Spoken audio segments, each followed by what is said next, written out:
आज वक्फ के ऊपर माननीय सुप्रीम कोर्ट का फैसला आ गया है।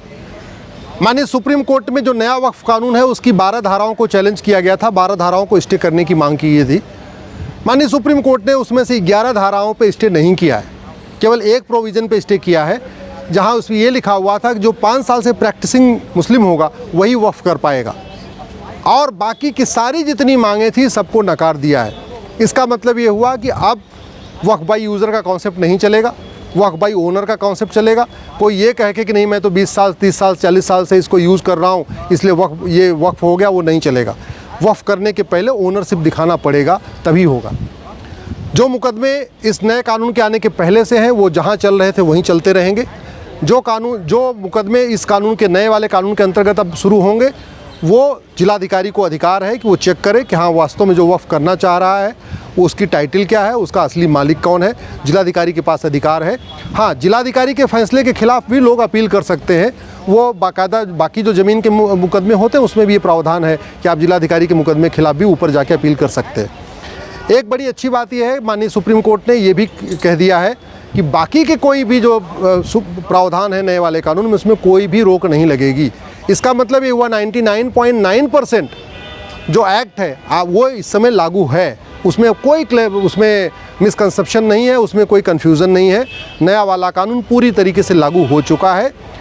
एक दो विषयों पे जहां माननीय सुप्रीम कोर्ट ने अपनी राय रखी है वो भी उस पर इंटरिम ऑर्डर हुआ है, फाइनल अभी आर्गूमेंट होना है। मामला ये 2 जजों की बेंच सुनेगी या ये मामला बड़े बेंच को जाएगा, अभी इस पर भी कोई फैसला नहीं आएगा कि लार्जर बेंच को रेफ़र होगा क्या। हमारा ये कहना है कि भारत चूँकि एक सेकुलर देश है तो या तो सबके पास अपना अपना बोर्ड हो और नहीं तो सबके लिए एक बोर्ड हो, या तो सबके लिए अपने अपने ट्रिब्यूनल हो या सबके लिए एक ट्रिब्यूनल है। अभी भी वक्फ बोर्ड है लेकिन हिंदू बोर्ड नहीं है, जैन बोर्ड नहीं है, बौद्ध बोर्ड नहीं है, सिख बोर्ड नहीं। इस नए वाले कानून में भी वक्फ ट्रिब्यूनल है लेकिन हिंदू के पास अपना ट्रिब्यूनल नहीं है, जैन के पास अपना ट्रिब्यूनल नहीं है, बौद्ध के पास अपना ट्रिब्यूनल नहीं है, सिखों के पास अपना ट्रिब्यूनल नहीं। तो ये जो अभी भी नया कानून आ गया मैं उसका स्वागत करता हूँ, लेकिन नया कानून अभी भी संविधान के दायरे में नहीं है। संविधान के शेड्यूल 7 के लिस्ट 3 में लिखा हुआ है चैरिटी, इंडाउमेंट, डोनेशन। इसका मतलब यूनिफॉर्म चैरिटी कोड होना चाहिए, यूनिफॉर्म प्रॉपर्टी कोड होना चाहिए, यूनिफॉर्म इंडाउमेंट कोड होना चाहिए। ज़मीन के मुकदमों का फैसला सबका एक जगह पे होना चाहिए, चाहे वो चकबंदी अधिकारी हो, चाहे वो तहसीलदार हो या कलेक्टर हो या कप्तान हो। जहां सबका मुकदमा चलता है वहीं पे भी वक्फ का भी मुकदमा चलना चाहिए। ऐसे नहीं होना चाहिए कि अगर मुस्लिम्स का ज़मीन का मामला है तो वक्फ बोर्ड में चलेगा, वक्फ ट्रिब्यूनल में चलेगा, और हिंदू का आपस में झगड़ा होगा तो कहीं और जाएगा। एक और भी एक समस्या है, अगर ये बोर्ड चलता रहेगा या तो केवल मुस्लिम्स का मुकदमा जहां मुस्लिम के बीच में मुकदमा हो वो वक्फ बोर्ड में जाए, वक्फ ट्रिब्यूनल में जाए, समझ में आती है। लेकिन अगर गैर मुस्लिम का है विवाद तो भी वक्फ बोर्ड में जाएगा, वक्फ ट्रिब्यूनल में जाएगा। ये बंद होना चाहिए। भारत में आज की डेट में लगभग 40 लाख एकड़ ज़मीन पे वक्फ बोर्ड ने दावा ठोका हुआ है।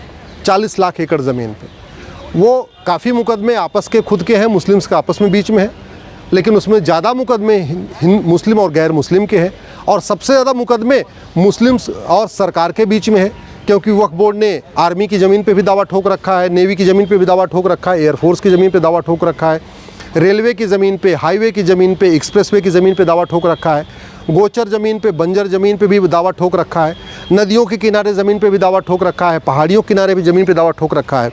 इसका समाधान यही है, एक बार वंस फॉर ऑल सारे के सारे ज़मीन की ऑडिट होना ज़रूरी है। अगर ऑडिट नहीं होगी तो जो 40 लाख एकड़ ज़मीन पे दावा ठोक की रखा हुआ है वो ज़मीनें वापस लेना बहुत मुश्किल हो जाएगा। इसलिए मैंने इस जो याचिका है हमने उसमें ये मांग किया है कि तत्काल सभी ज़मीनों की ऑडिट किया जाए। और दूसरा, 1 नेशन 1 लॉ होना चाहिए। अगर वक्फ बोर्ड है तो हिंदू, जैन, बौद्ध, सिख के लिए भी अपना बोर्ड होना चाहिए। अगर वक्फ ट्रिब्यूनल है तो हिंदू, जैन, बौद्ध, सिख के लिए भी अपना ट्रिब्यूनल होना चाहिए। नहीं तो कॉमन प्लेस होना चाहिए, सबका मुकदमा कोर्ट में होना चाहिए, सबका मुकदमा सिविल प्रोसीजर कोर्ट के अंतर्गत जैसे बाकी मुकदमे चलते हैं वही होना चाहिए। ऐसा नहीं होना चाहिए कि काशी का मुकदमा, अयोध्या का मामला, भद्रकाली, भोजशाला, अटाला, बाकी जो विवाद हैं वो कोर्ट में चलेंगे, और वहीं वक्फ बोर्ड कहीं दावा ठोके तो मामला फिर वक्फ बोर्ड, वक्फ ट्रिब्यूनल में चलेगा। फिर तो अगर हिंदू जहाँ दावा ठोकते हैं उनके लिए भी अपना हिंदू बोर्ड, हिंदू ट्रिब्यूनल होना चाहिए। जैन जहाँ दावा ठोके फिर अपने लिए होना चाहिए। इससे बचने का एक ही तरीका है कि भारत में 1 नेशन 1 कोर्ट सिस्टम लागू किया जाए, 1 नेशन 1 ट्रिब्यूनल सिस्टम लागू किया जाए। रिलीजन के आधार पे न बोर्ड हो सकता है, न रिलीजन के आधार पे ट्रिब्यूनल हो सकता है। अभी भी जो ये वक्फ बोर्ड वक्फ ट्रिब्यूनल चल रहा है, ये संविधान के स्पिरिट के खिलाफ है। संविधान ने में वो साफ साफ लिखा हुआ है, मज़हब के आधार पे न तो कोई नियम हो सकता है, मज़हब के आधार पे कानून नहीं हो सकता, मज़हब के आधार पे कोई वक्फ बोर्ड नहीं हो सकता, मज़हब के आधार पे कोई ट्रिब्यूनल नहीं हो सकता, मज़हब के आधार पे कोई स्कीम्स नहीं हो सकती। WAQF नाम का शब्द कहीं कॉन्स्टिट्यूशन में है ही नहीं है। इसलिए अभी भी नए कानून के बाद भी जो चल रहा है ये भी अनकॉन्स्टिट्यूशनल है। इसलिए हमने इसको भी माननीय कोर्ट में चैलेंज किया है और आने वाले टाइम में हम इस मामले को भी माननीय सुप्रीम कोर्ट में फाइनल हियरिंग के लिए रिक्वेस्ट करेंगे।